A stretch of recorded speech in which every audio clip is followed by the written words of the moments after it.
Assalamu alaikum students. So in neuroanatomy today we are discussing the descending tracts of the spinal cord.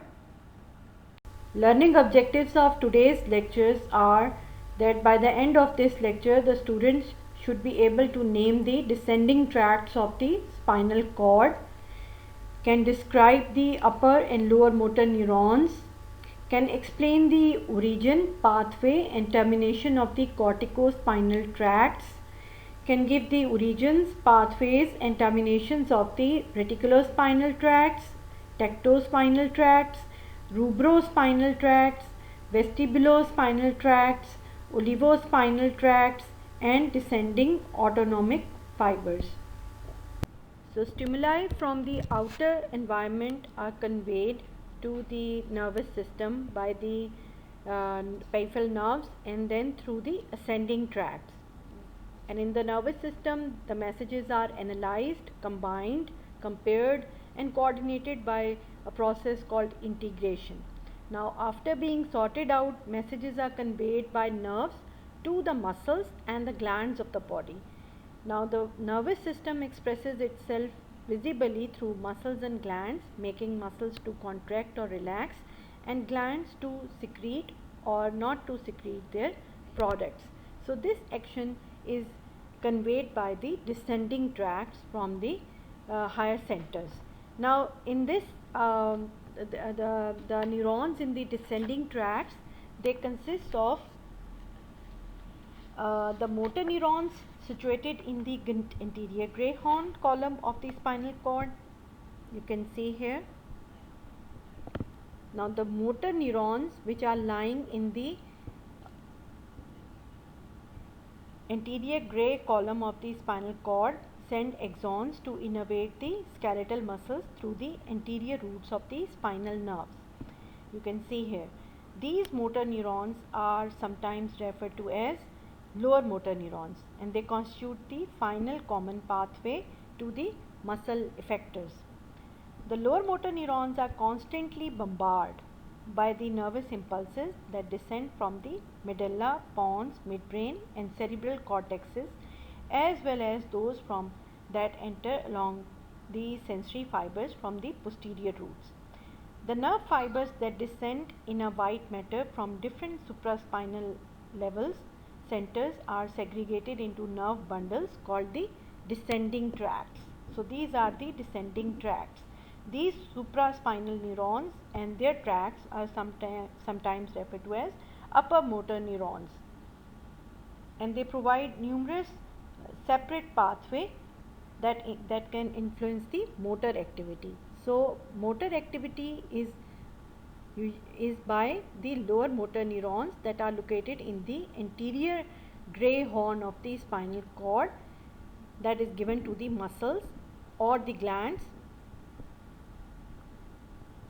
and this activity is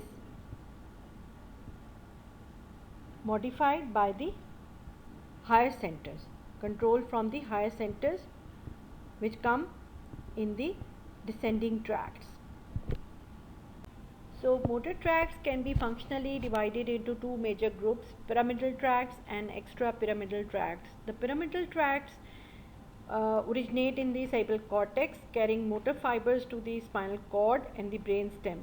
They are responsible for the voluntary control of musculature of the body.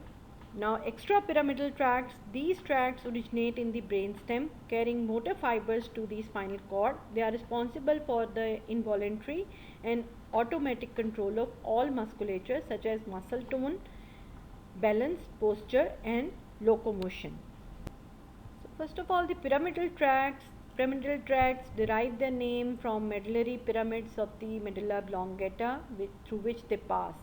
And functionally, these tracts can be subdivided into two. The corticospinal tracts, which supplies the musculature of the body. The corticobulbar tracts supplies the musculature of the head and neck. The corticospinal tracts. So they are first order neurons. These tracts begin in the cerebral cortex, from which they receive a range of inputs. Now these corticospinal tracts are made up predominantly of axons of neurons lying in the motor area of the cerebral cortex. You will study later when we will study the cerebral cortex. The motor area, that is area 4.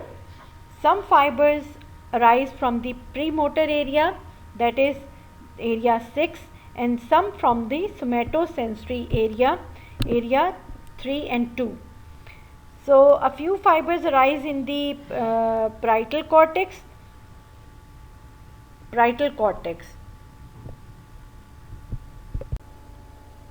So the neurons, fibers of the neurons, they converge and then descend through the internal capsule.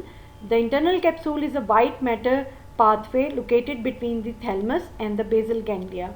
After the internal capsule, the axons, they pass through the crus cerebri of the midbrain, the pons and the medulla. In the most inferior part of the medulla, the tracts divide into two. The lateral corticospinal tracts. The fibers within the lateral corticospinal tract decursate, that is cross over to the other side of the nervous system. Then they descend into the spinal cord and terminating in the ventral horn at all segmental levels. Now from the ventral horn, the lower motor neurons, they go to supply to the muscles of the body through the anterior root of the spinal nerve. So the second part is the anterior corticospinal tracts. They remain ipsilateral, descending into the spinal cord. Then they decursate and terminate in the ventral horn of the cervical and upper thoracic segmental levels. So this is the diagram showing the corticospinal tracts, and you can see the fibers, they are rising from the cerebral cortex, various areas of cerebral cortex, and then from this origin the fibers pass through the corona radiata to enter the internal capsule. You can see the corona radiata fibers, and then this is the internal capsule,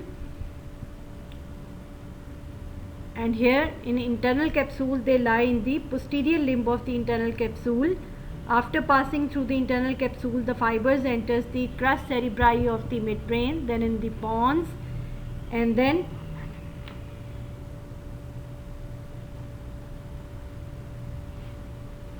in the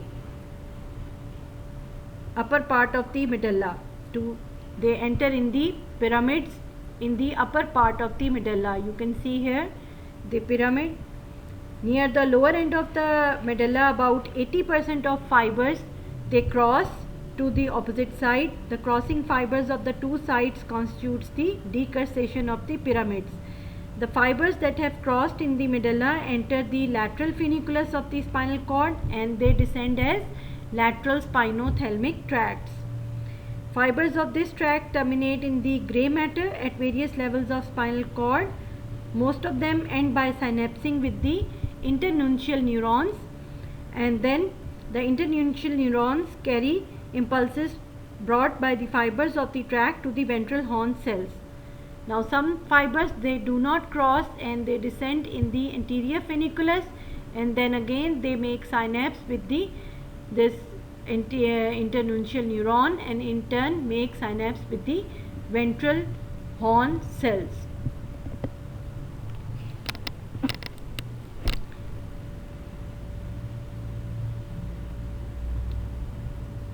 So this the ventral horn cells, these corticospinal tracts, fibers of corticospinal tracts are unmyelinated at birth. Myelination begins in the second postnatal week and gradually extends down the axons. It is completed in the second year of life. The infant acquires proper motor control only after myelination of the corticospinal tract is completed. Corticobulbar fibers, corticobulbar tract, arise from the lateral aspect of primary motor cortex. They receive the same inputs as the corticospinal tracts. The fibers converge and pass through the internal capsule to the brain stem. The neurons, the fibers of the neurons terminate on the motor nuclei of the cranial nerves. Here they synapse with the lower motor neurons of the cranial nerves, which carry the motor signals to the muscles of the face and neck. Extrapyramidal tracts. Now this term is mainly used in the clinical setups. The extrapyramidal tracts originate in the brainstem and they carry motor fibers to the spinal cord. Now they are responsible for the involuntary and automatic control of all musculatures. Their activities such as muscle tone, balance, posture and locomotion. Now there are 4 tracts in this extrapyramidal tract: the vestibulospinal, the reticulospinal tracts. They do not decursate, providing ipsilateral innervation. The rubrospinal and the tectospinal tracts do decursate and therefore provide contralateral innervation. The vestibulospinal tracts, there are 2 vestibulospinal pathways, medial and lateral. They arise from vestibular nuclei and they receive input from these nuclei receive input from the organs of balance, that is from the ear and the cerebellum, and the tract conveys this balance information to the spinal cord. Now fibers in this pathway control balance and posture by innervating the anti-gravity muscles, flexors of the arm and extensors of the leg via the lower motor neurons. The reticulospinal tracts. Now throughout the midbrain, pons and medulla oblongata, groups of scattered nerve cells and nerve fibers exist that are collectively known as reticular formation.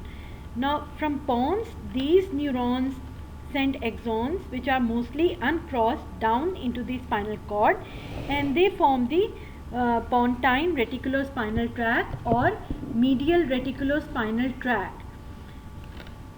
Now from the medulla oblongata, similar neurons send axons which are crossed and uncrossed to the spinal cord and they form the medullary reticulospinal tract or the lateral reticulospinal tracts.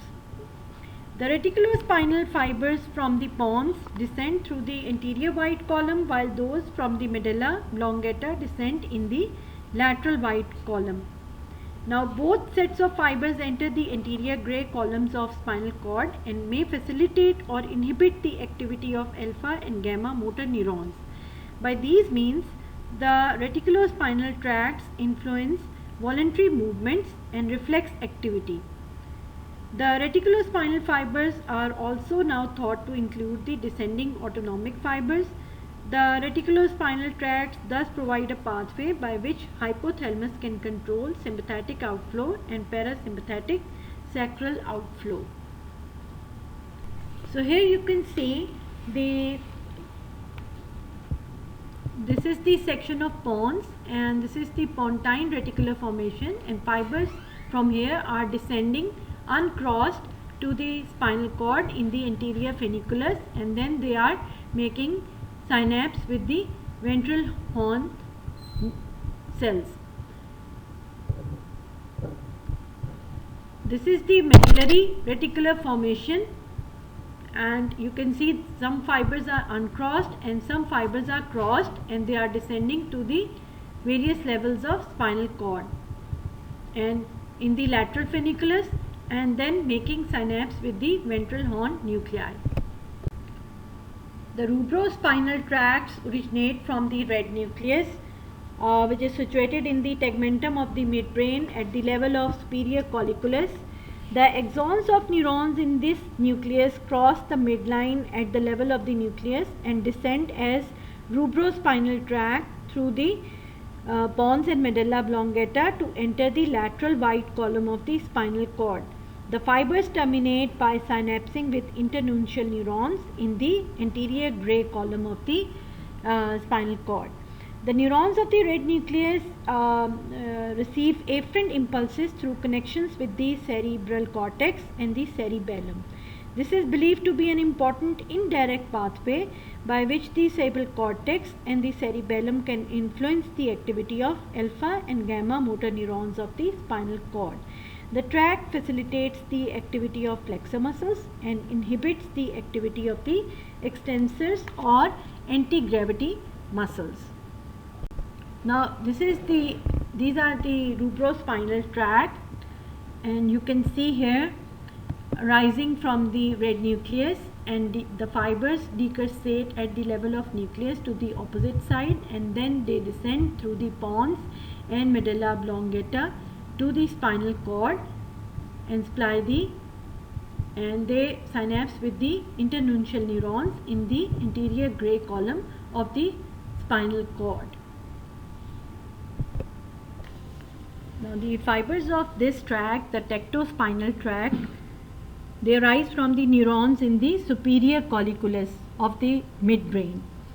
The fibers crosses to the opposite side in the upper part of the tegmentum of the midbrain, the part of the midbrain, upper part of the midbrain, the fibers crosses, and the tract then descends through the pons and medulla into the anterior funiculus of the spinal cord. Now these fibers, they terminate by synapsing with the ventral horn cells in the cervical segments of the cord through the internuncial neurons located in the lamina 6 to 8 of the spinal gray matter. Now this tectospinal tract coordinates movements of the head in relation to visual stimuli. So fibers, they arise from the superior colliculus, nuclei of superior colliculus, and immediately they decursate towards the opposite side in the midbrain, and then they descend from the pons to medulla and then into the anterior funiculus of the spinal cord. You can see here the fibers, now they synapse with the anterior ventral horn cells in the cervical segments of the cord through the internuncial neurons located in lamina 6 to 8 of the spinal cord, and these fibers are believed to be concerned with the reflex postural movements in response to visual stimuli. The higher centers, now the descending autonomic fibers. The higher centers of the central nervous system associated with the control of autonomic activity are situated in the cerebral cortex, hypothalamus, amygdaloid complex, and reticular formation. Although distinct tracts have not been recognized, investigation of spinal cord lesions has demonstrated that descending autonomic tracts do exist and probably form part of the reticular spinal tracts. The fibers arise from the neurons in the higher centers, crosses the midline in the brainstem, and then they are believed to descend in the lateral white column of the spinal cord and to terminate by synapsing on the autonomic motor cells in the lateral gray columns in the thoracic and upper lumbar. This is the sympathetic outflow, and mid sacral, that is the parasympathetic levels of the spinal cord.